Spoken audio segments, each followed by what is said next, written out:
Donc aujourd'hui, nous avons la chance de recevoir Denis Clerc. Moi, je vais dire quelques mots tout à l'heure pour traiter de ce sujet sur l'avenir à la fois de notre pays et de la région. Et quelle confiance peut-on avoir et quel changement de mode de pensée et de comportement pour construire cet avenir ensemble. Cette conférence a été préparée par 5 groupes qui étaient de différents âges, avec des étudiants, des jeunes professionnels et des personnes qui ont travaillé dans les quartiers qu'on appelle prioritaires. Des parents d'enfants qui allaient rentrer dans la vie professionnelle et des retraités. Denis Clerc, qui va nous aider sur ce sujet, donc président de différentes associations, dont Économie et Humanisme à Lyon. Et en 1980, vous avez fondé Alternative économique. Vous avez fait partie du Conseil de l'emploi, des revenus et de la cohésion sociale. Et en ce moment, vous êtes membre de l'Observatoire national de la pauvreté et de l'exclusion sociale. Mais on va essayer donc de cheminer ensemble en dialoguant autant que possible autour de cette question de la mutation de notre société et qui implique sans doute des mutations aussi dans nos façons de penser et peut-être dans nos façons de vivre.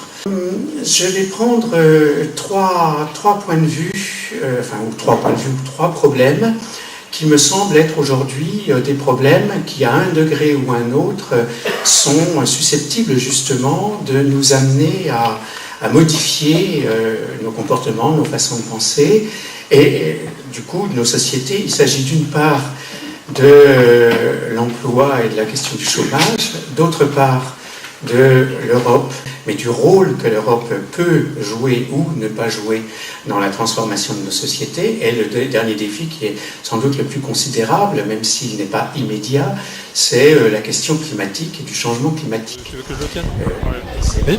Alors moi, ça a été très intéressant sur un aspect en particulier qui m'a bien accroché parce que j'ai une sensibilité particulière là-dessus sur les incidences de nos comportements individuels sur le climat. Il y a quand même des ressources d'emploi. Ça rejoint la première clé de décodage de la soirée sur l'emploi, où effectivement insister sur la formation des gens pour qu'ils soient plus employables me paraît effectivement une clé pour redonner de l'espoir. Espoir qui a été aussi un mot qui est revenu à plusieurs fois, c'est ce dont on manque en ce moment, c'est plutôt manquer d'espoir, manquer de vision d'avenir.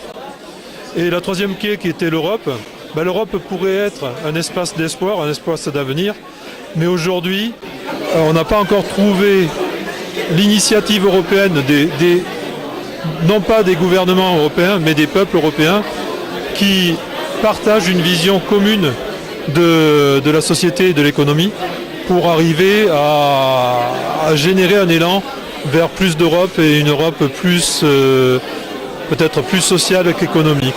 Voilà. Donc moi j'ai trouvé de la matière à réfléchir et j'espère que les autres aussi. Voilà.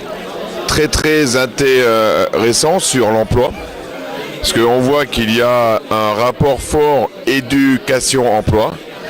Aujourd'hui, l'école en général n'est pas assez à l'écoute de l'emploi, des besoins réels des entreprises et de l'économie nouvelle.